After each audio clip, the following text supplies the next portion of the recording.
జనం తిప్పల తప్పిస్తానికి ఎప్పటికప్పుడు కొత్త ఉపాయాలు గడుతుంది మన సర్కారు. అలా పట్నం ట్రాఫిక్ జామ్ను తక్కువ చేస్తానికైతే ఇంత ఎక్కువ ఆలోచన చేస్తుంది. ఫ్లైఓవర్ కట్టుడు, అండర్ పాసులు దొవ్వుడు, గిట్లా మంచి మంచి ఈక్వతలే చేస్తుంది. ఇట్లనే కేబీఆర్ పార్క్ చుట్టూ బ్రిడ్జీలు, అండర్ పాసులు కడుతురు కదా, అటు దిక్కు ట్రాఫిక్ గురించి మంచి ముచ్చట పట్టుకొచ్చిన. మరి గదేందో చూడురు మీరే. అమ్మయ్య, ఇన్నొద్దులకు కేబీఆర్ పార్క్ దిక్కు జర్రంత ట్రాఫిక్ రద్దీ తగ్గబోతుంది.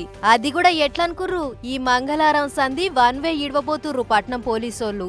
ఎంత నిమ్మలం ముచ్చటో కదా. హెచ్సిటీ ప్రాజెక్ట్ పేరుతోని జూబ్లీ హిల్స్ దిక్కు ట్రాఫిక్ ను తగ్గించే ఉపాయం ముంగటేసుకున్న మన తెలంగాణ సర్కారు 1090 కోట్ల రూపాయలు ఖర్చు పెట్టి 7 ఫ్లైఓవర్లు, 7 అండర్ పాస్లను కడుతుంది.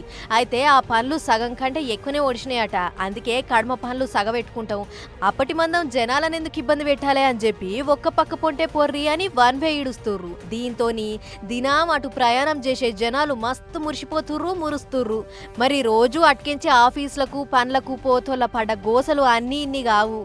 అయితే ఈ నిర్మాణం మొత్తం 2 ఏళ్ల ఖతం చేయాలి అని సర్కార్ టార్గెట్ పెట్టుకుంది. ఈ లోపల బ్రిడ్జీలు, అండర్ పాసులు అన్నీ ఎక్కడెక్కడ పూర్తి చేయాలి. అనుకున్న టైం లోపల పూర్తి చేసి ఏ కండిషన్ లేకుండా బండ్లను ఇడవాలి అని పనిచేస్తుర్రు ఆఫీసర్లు. ఇప్పటికే వన్ వే కోసం ఏ రూట్ కించి అటు పోవాలి, ఎట్లా పోవాలి ముచ్చట్లను కుల్లంకుల్లా బోర్డులు కూడా రాసి పెట్టిర్రు.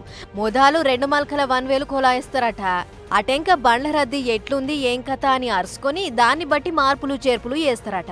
ఏదేమైనా దినం ఆఫీసులకు పోయే జనాలు ఇక ఊపిరి తీసుకోవచ్చు. చెక్ పోస్ట్ కాడ మా సిగ్నల్ ఎప్పుడొస్తుందా అని ఎదురు చూసే బాధ తప్పింది. ఇక కడమ మిగిలిన పనులు కూడా జపజప పూర్తి చేసి అసలు సిగ్నలే లేని రోడ్ను అందిస్తాం చూడు అని అంటుంది సర్కారు. మరిగా చూడాలి ఏం చేస్తారో.